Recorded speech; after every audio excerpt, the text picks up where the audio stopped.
Hey everyone, welcome to episode 2 in climate change, our course in philosophy and climate change.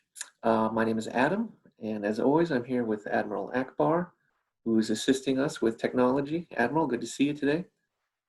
When we talk about climate change, we're talking about anthropogenic climate change, that is, human-caused climate change. Anthropos meaning human. And we are agents of planetary change. And so I thought the biggest possible perspective we could put on climate change to really get us started in this class is this concept of the Anthropocene.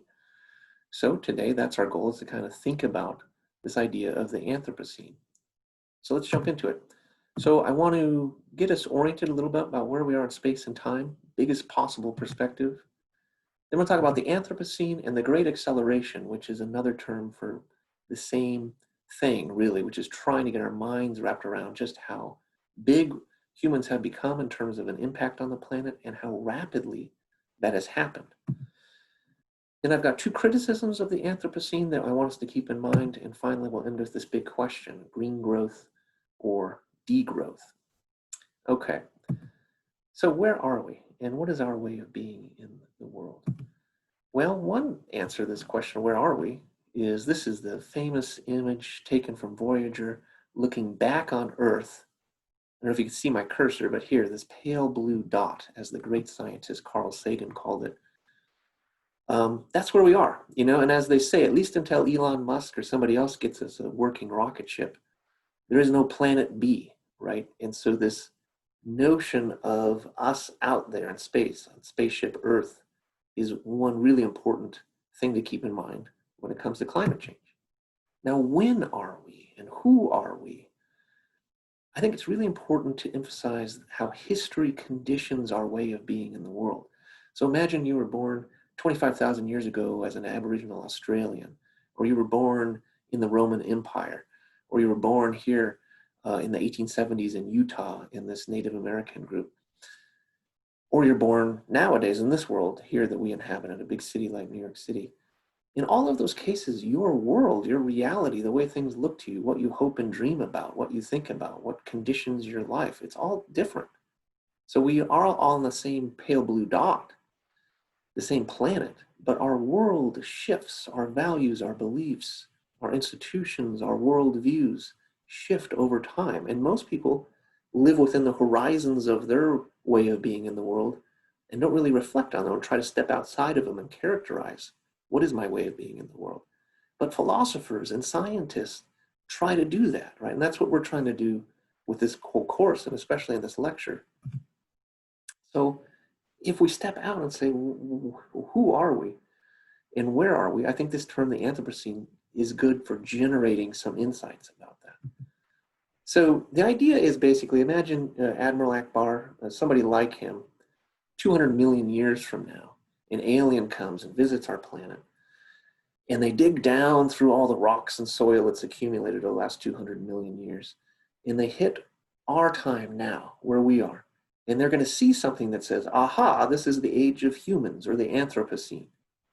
So that's the idea, is that we're leaving such a big mark on the planet that we're creating a new geological epoch. Right now we're in the Holocene, and scientists are debating maybe humans actually have created, through our impacts, a new unit of time that we should call the Anthropocene.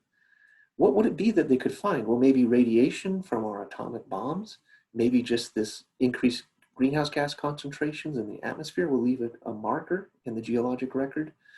It could be all the chickens that we eat and the chicken bones that we're producing. There's billions and billions of those. It could be our massive dams that we build and how those change the landscape. Anyways, the idea is put those all together and we've created a new mark on the planet here. We're going to leave a dent, and that would be the Anthropocene.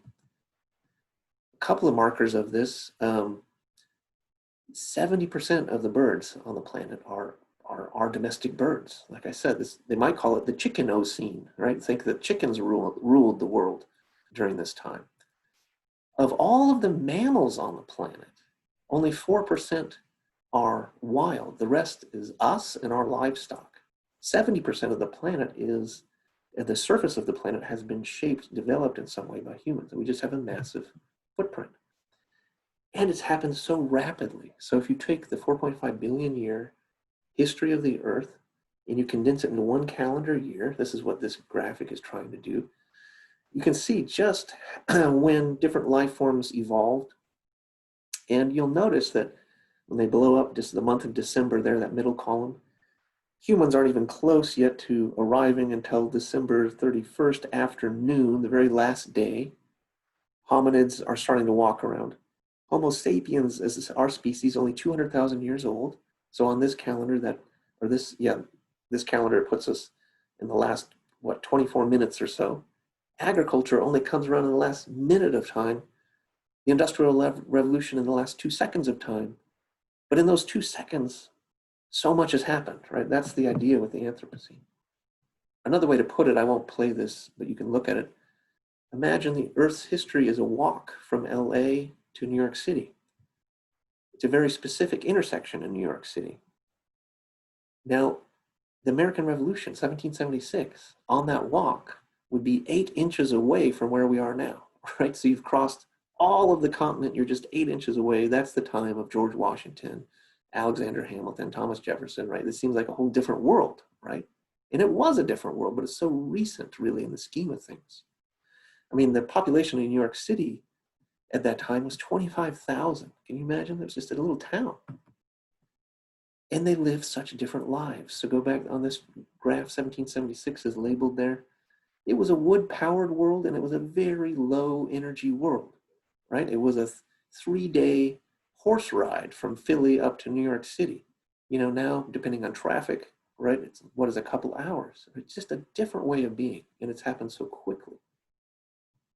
And fossil fuels, again, are a major part of that story. So still talking about the Anthropocene, but just a different word for it, the Great Acceleration. I put the hockey sticks there because really what the Great Acceleration means is that there's kind of baseline, things aren't changing for a real long period of time, and then wham, there's exponential growth, that blade at the end jutting upwards. This is a neat animation to watch. I've got it in the slides. I'm not going to pull it up now. It's only a minute and a half or so. You can watch cumulative CO2 emissions by nation over time. The US is now the largest cumulative emitter of CO2, so for our whole history. China is number 2, and China on an annual basis is number 1. But what I did want to show you is how this looks as a hockey stick curve, right? Again, going back to the mid-18th century, basically nothing in terms of carbon dioxide emissions. And then whammo, real quick, all of a sudden, Akbar's like, whoa, that's amazing. You know, look at that. Again, look at Africa. 1.2 billion people, a tiny slice of the emissions. The US, a big slice of the emissions, only 328 million or so people. Another good one to look at if you're digging around on the slides that I'll post. This is a great animation of human population growth. Let me just put it again in a hockey stick curve for you. Wow, this one's, this is the one that's most striking, I think. This is from, very few people on the planet to over 7 billion, kind of in the blink of an eye. 190,000 years, humans being on the planet, took us that long to get to 200 million of us. The next 10,000 years, we got to 1 billion. And then the next 200 years, up to 7 billion people, right? So we live in such a unique moment of time. We get used to it. It seems normal to us because, again, we're kind of trapped in the horizon of our way of being. But you try to think about it and you step outside of it and say, this is really crazy. It's strange. And you start wondering, is this sustainable, right? And that's the question with climate change. Here's another way of looking at these hockey stick curves. Social systems on the left, Earth systems on the right. I'm not going to run through all of them, but this has been well documented, the kinds of changes that have happened and how recently they've happened. You can also look at all the stuff we need and use, right? Alexander Hamilton didn't have a refrigerator, electricity, telephone, radio, clothes washer, clothes dryer, air conditioner, dishwasher, microwave, computer, internet, right? Cell phone. Different way of life, Now all that stuff we take for granted, right, for the most part. Okay, and all of that has this impact. Another way to think of it, take all the CO2 we've emitted since industrial humanity has been on the planet. Slice it into 4 equal slices. It took 217 years to emit the first one of those slices, the first 25%.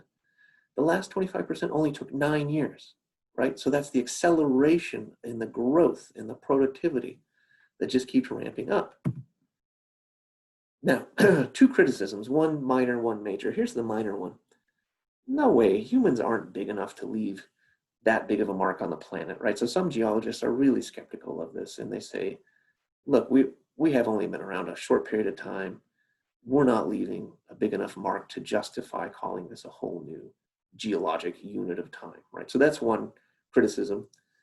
The other one that I want to focus on though, is that word anthropos, right? That makes it sound like all humans are equally responsible for the impacts on the planet, when that's just clearly not the case, right? So I think this is a really important criticism of Anthropocene. Some people say it's better to call it the capitalocene, as in capitalism maybe is really what's leaving the mark. And insofar as you participate in capitalism or benefit from that system, then you are more responsible for those impacts. But insofar as you're marginalized by that system, you're less responsible for it, right? So these are some of the debates around the Anthropocene. I think this is a really important one because it's just obviously not true that everybody is equally the anthropos in the Anthropocene, right? This is a really cool graph. It shows you, coming in from the left, that's all of the energy consumed by humanity on planet Earth in 2019. And then it kind of veers off to different parts of the planet. So Asia and Oceania and Europe, right, and Eurasia, Middle East. I highlighted Africa again, 1.2 billion people. They have a tiny arrow, meaning not much energy going to that part of the world. And that part of the world is slated to go up to 4 billion. If they're going to start living lifestyles like Americans, look at how much we have. That's the bottom chunk of that red. That's the US. If everybody in Africa is going to start consuming energy the way Americans are, that's a problem, right? How are we going to deal with that? Nonetheless, that's kind of what we're committed to when it comes to development goals, right? So these are really important considerations with climate change. By the way, as you go to the right, it's just interesting. You can see what kind of energy we're using, right? So oil, this is for the US. Oil is that green line, natural gas, the blue, coal is the black. We'll talk about more stuff like that in the future. Okay, wrap it up here. Green growth or degrowth? Here's it. If this is the capitalocene, right? And technoscience and growing productivity and consumption have caused the problems of climate change, can those very same forces solve the problems? In other words, can we get capitalism to work towards green tech, right, and green growth? Or do we have to give up on that way of being in the world? Because fundamentally, that is our way of being. And are we going to have to adopt something radically different, something new, right? Some sort of degrowth. Well, if you advocate for degrowth, right, if you think that's what's going to happen, keep in mind, and this is, by the way, we're going through it now as I record this during the pandemic. The second quarter of 2020 saw a record drop in GDP. Those are people's livelihoods, okay? That's people's jobs. That's people paying the rent. That's people getting the groceries, you know. We are dependent on this system, which is causing these massive impacts on the planet. It's a real pickle, right? We got to keep that in mind. Yes, there was a drop in CO2 emissions during the pandemic as people huddled at home and did a lot less moving around and consuming. So, you know, that's one way to go, but you got to be aware of what are all the moving pieces and who might get hurt through a degrowth strategy, right? So I'll wrap it up here. Just, you know, are we looking at a good Anthropocene or are we looking at a bad Anthropocene in the future? On the good side, yeah, technoscience and capitalism, we're going to fix it, right? We're going to come up with artificial meats so we don't have to consume animals, and that's a huge driver of climate change. We're going to come up with alternative technologies so we can wean ourselves off of fossil fuels. And we'll have buildings that clean the air and, you know, cars that generate their own energy, and it's going to be great. That's one possible future, right? So we kind of double down on our way of being in the world and we push through this bottleneck and we get to a space that's sustainable, right, with the way we live. Another possible future, though, is no, it's not going to work. Maybe it's even too late. Maybe we've already kicked in motion processes that are going to lead to catastrophic fires, droughts, famines, plagues, refugees, wars, right?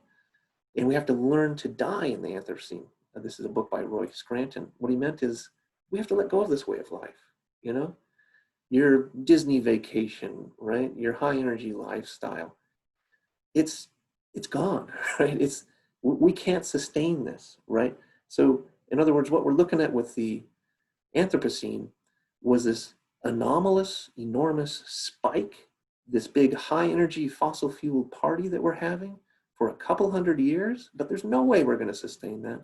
And that party is going to come to a crashing end, right? So which future are we going to have? Good Anthropocene, bad Anthropocene? All right, we're going to keep thinking about climate change next time. Until then, remember what Admiral Akbar says, critical thinking is just as cool as lightsabers. We'll see you all next time.